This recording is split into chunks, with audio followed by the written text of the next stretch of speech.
It's Thursday. That means it's rankings day, and so we're going to give you every single running back to start or sit this week in fantasy football, all the matchups, and then all of them ranked in a tier list. Start with a game that has a pretty good Vegas line here, the Washington-Green Bay game. Tonight on Thursday Night Football, you're going to want to start Austin Eckler in this game and Ja'Cory Krosky-Merritt. Austin Eckler last week had a fantasy productive week, and we honestly think he has the highest floor of any running back in this offense. He had 8.7 points last week, and honestly, there's more room to grow, I think, in a game this week where they're not just going to be kind of pitter-pattering around the New York Giants. They actually have a legitimate opponent, so I think Austin Eckler will have some decent production in this game. And we also still believe in Ja'Cory Krosky-Merritt enough to start him as well. Now, obviously, Ja'Cory Krosky-Merritt is going to be a guy who needs a touchdown probably to pay off, but this is going to be a game where there are lots of touchdowns, and so I'm still comfortable starting him as well. We're going to give them both starts for this week. We have them in the F and G tier, respectively, and then going to the Green Bay side of the ball here. Again, it's a great matchup for Josh Jacobs against Washington in a Thursday night game where it's going to be a very high-scoring game. We expect Josh Jacobs to have 15-plus points this week.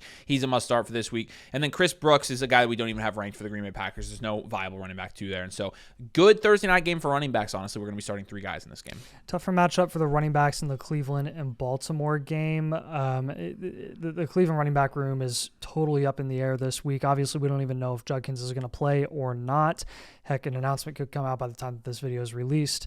We're going to sit Judkins for sure. We're going to sit Jerome Ford for sure. He just doesn't have the upside with Dylan Sampson getting all of this receiving work. Dylan Sampson, we are going to rank in the F tier this week and have him as a meh because we've got red lights across the board. The matchup is tough. The offense, again, is pretty brutal to watch, and the Vegas line is not going to be very positive for the running backs here on the Cleveland side. But Derrick Henry, going to be a must start regardless. This is going to be a tougher matchup against Cleveland's front and Myles Garrett, but I will say Derrick Henry, I don't expect him to drop another 30 points this week, but I mean, 15 to 20 plus is Derrick Henry. He's just not going to stop. But outside of that, he's the one that's getting the bulk of the rushing work there. Justice Hill is just kind of your change of pace receiving back, and he's not a guy that we're really cool starting any given week unless there's some injury that happens. So we'll have him in the I tier as a sit as well. I'm really cool with starting Travis Etienne and Chase Brown this week in the Jacksonville-Cincinnati game. It's a good matchup for Cincinnati as the Jacksonville Jaguars allowed the second most amount of points to running backs last year. On the Jacksonville side, it's a decent matchup.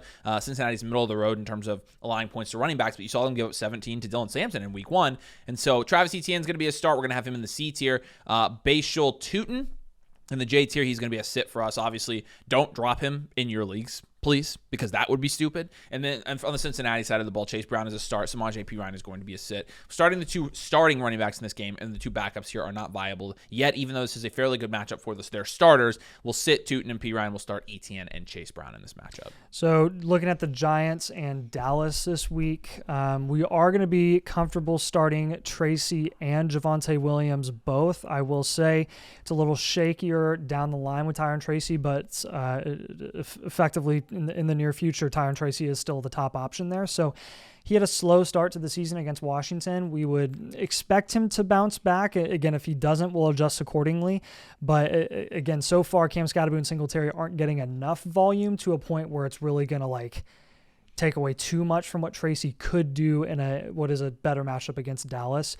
It's neutral with the matchup there. Dallas gave up the 9th most amount of points to running backs last season, but obviously the situation offensively for the Giants is not very positive, and neither is the Vegas light either for these running backs. So that's why we're going to have Cam Scatterbo and Devin Singletary respectively as sits in the I and J tier. And then Miles Sanders as well. Outside of that breakaway run that he had in week one, he literally was unwatchable. He couldn't do anything. He looked so bad. Javonte Williams is hands down the guy there that's going to get the bell cow work. And then once Jaden Blue is not a healthy scratch, I guess, then maybe he'll get some receiving work because he's better at that than Miles Sanders is. Yeah. So Miles Sanders we're going to have in the K tier as a sit, and Javonte Williams, again, in the C tier, a tier above Tyron Tracy, because at this point in time, we feel much better about him not competing with anybody behind him right now. DeAndre Swift, you've got to give DeAndre Swift the start this week in your matchup. This is the Chicago-Detroit matchup. With the amount of volume he's getting, even though it's a bad matchup, as the Detroit Lions allowed the fourth least amount of points to running backs through last year, even though it's a bad matchup, again, he's getting so much of the share there. Kyle Monangai got nothing last week. That he is a must-start. We have him in the D tier. And then Kyle Monangai, again, we're not even going to rank. He's not a start for us this week by any means. On the other side of the ball, Detroit has a good matchup, and so we'll start this week both Jahmyr Gibbs in the S tier and David Montgomery in the D tier. All three green lights for Detroit this week. The matchup is great. Their offense for running backs is great, and then the Vegas line is also great in terms of their implied points against Chicago this week in this matchup. Again, last year Chicago gave up the 7th most amount of points to fantasy football running backs. So we'll start Monty in our flex box. We'll start Gibbs where we'd always start Gibbs, and we'll start Swift as well because of Swift's. Again, at the end of the day, he's getting most of the work there, and you have to start him. So looking at Henderson and Ramondre this week, we are going to list both of them as starts because they both got a good amount of volume. In week 1, they actually split that backfield. Neither of them are super pretty starts, right? They're kind of in that same range of Tyron Tracy, except this is going to be an evenly split backfield for the early part of the season. Obviously, your upside shot is going to be Travion Henderson because he's the long-term answer there. Ramondre is going to be probably your higher floor guy because he got a little more volume. Devon Achane we will also have listed as a start that we're a lot more comfortable with. Ollie Gordon is going to be a sit because that Miami Dolphins defense or offense is looking really, really rough. Devon Achane had to get a garbage time touchdown in the red zone to really salvage his day from not being a disappointment. So overall, this matchup, New England and Miami, is not a pretty one. And I honestly you're not super optimistic that Ramondre or Henderson are both are going to have like a crazy week. There's always a possibility that, again, one of them could and the other one won't, but there's just no predicting who's actually going to get those goal line touches at the moment. So Achane's the only one that we feel best about. Do you object to me putting Ramondre as a meh? I'm fine putting Ramondre as a okay. meh. I don't really want to. I honestly don't feel good about it. I wouldn't start Ramondre personally. So yeah. I don't think that makes him a sit if you have deeper leagues, but I honestly don't feel very comfortable starting Ramondre Stevenson this week. In this next matchup, though, we do have good matchups for both of these teams. Both of these teams were top 6 in allowing fantasy points to running backs last year. And so Chris McCaffrey, obviously 31 touches in week 1. Check. That's what we need to see. S tier for Chris McCaffrey. Brian Robinson, we have in the H tier, not starting him. On the New Orleans side, Alvin Kamara, we're going to have in the B tier. You're starting him as well. Had a touchdown in week 1. Kendre Miller can't do it. I do think, I actually am interested, and I do want to tell you here real quick that Kendre Miller in week 1 only got 15% of the snaps there, and when you're looking at Kamara's snap share, 79%.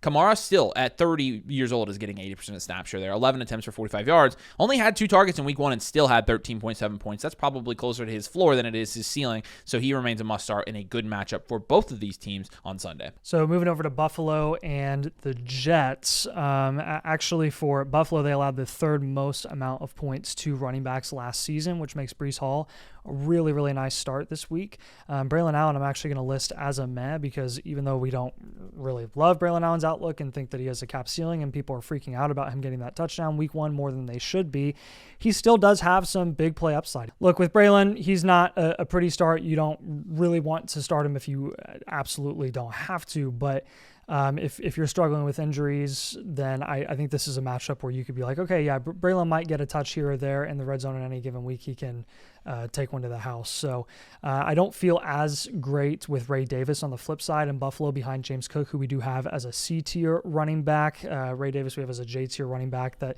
is not going to be startable. James Cook getting all the work there. And he's going to continue to get all that work with the new contract that he got and the usage that you saw in week 1 against Lamar and the Baltimore Ravens. So Isaiah Davis also I didn't mention on the other side with the Jets. He's K tier. He's not startable. Seattle, Pittsburgh. I mean, we're going to start both the Seattle backs. I think you have to. Charbonnet last week had 11 points. Kenneth Walker obviously only had, I think, 8 points last week. And so 5 points. My apologies. 5 points for Kenneth Walker.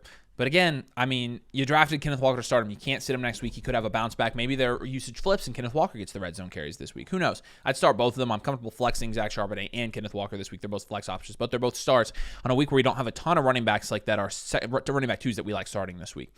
In terms of matchup, it's a fine matchup. It's yellow, yellow, red. The Vegas light is what's red for Seattle because they're playing Pittsburgh. On the Pittsburgh side of the ball, though, Jaylen Warren, we're going to put as meh. Again, Jaylen Warren got all the work he needed last week. He got all the work and all the carries and all the whatever. I mean, outside of, when he was getting carries taken away from Kenneth Gainwell, who, by the way, is a sit for us this week. All that work, and you got Jaylen Warren 13.5 points last week. It's honestly not bad. 45% snaps.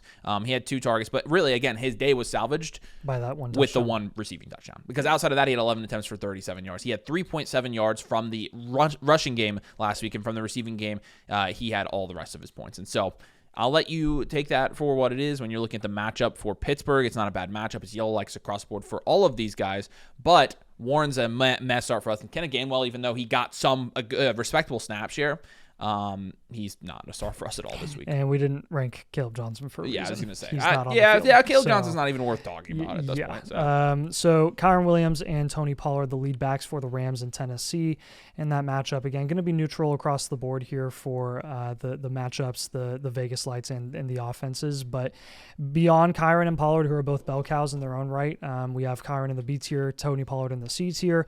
Kyren obviously going to be a great start with the amount of volume that he consistently gets. He's so fun to watch, and Sean McVay will give him the ball 4 times at the goal line just until he finally punches it in. Tony Pollard, not so efficient with his usage and not as fun to watch, but he's literally the only guy there.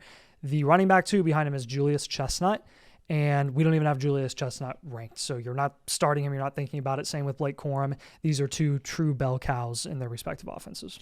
Okay, next matchup here, Carolina versus Arizona. Chuba Hubbard, obviously, for the Carolina Panthers, it's a decent matchup. Not bad at all. And so Chuba, again, had 17.5 points in week 1. We're very comfortable starting Chuba every single week. He's going to be a start for us this week in the B tier, as well as on the other side of the ball, James Conner being in the B tier. James Conner has green lights all across the board this week. Carolina sucks against running backs. And so James Conner is a start, and I'm going to go out on a limb and say Trey Benson, flex him this week. Because, again, when you're looking at Carolina, last week they allowed how many yards to Travis Etienne, who we thought was dead? A lot. At that point, Trey Benson last week, when you're looking at what he was able to do, he actually had 8.5 points last week against New Orleans because he did have 8 attempts for 69 yards. He only had 1 reception. Wouldn't be surprised if he had touchdown upside this week. So I'm going to say he's a sneaky start for this week, but I love both of these running backs. It's the best running back matchup in the NFL right now when you're playing the Carolina Panthers. You have to start both of those guys, and again, green lights all across the board this week for those Arizona Cardinals running backs. Then looking at the Denver and Indianapolis matchup, J.K. Dobbins is effectively the lead running back there for now. He had a solid week, like 16 points against Tennessee. Again, a D-tier running back this week. We're comfortable starting him. R.J. Harvey is going to kind of have to work his way into that offense. He didn't have a ton of snap share, not a ton of solid utilization as a rookie in his first week in the NFL. His day was salvaged by that one breakaway 50-yard run. Outside of that, he would have had less than 2 points on the day. So he is playing Indianapolis, who allowed the 12th most amount of points to running backs last season. They do have a revamped defense potentially. It looked pretty solid last week, but that was against Miami. Sean Payton is a little bit better in that Denver offense, but we'll have RJ Harvey as a meh this week. We do expect him to start to get more and more opportunity as the season progresses. Just not super comfortable with him in week 2. Jonathan Taylor is a must start in the A tier. He looked really, really solid without a touchdown. He still had like 12, 13 points. And DJ Giddens, I would not look at DJ Giddens' production and usage and be too excited about it. They literally just sat Jonathan Taylor for most of the fourth quarter because they didn't need to use him, didn't need to waste him, didn't need to waste those touches because they were dominating.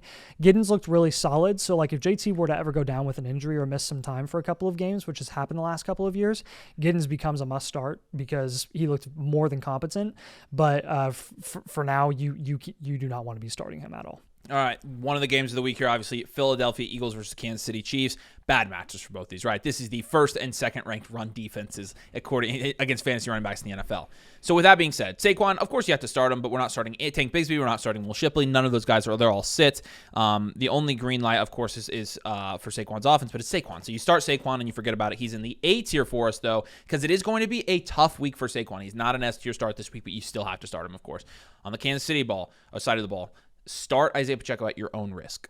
He's a meh for us because he technically has touchdown upside, but so does Hunt.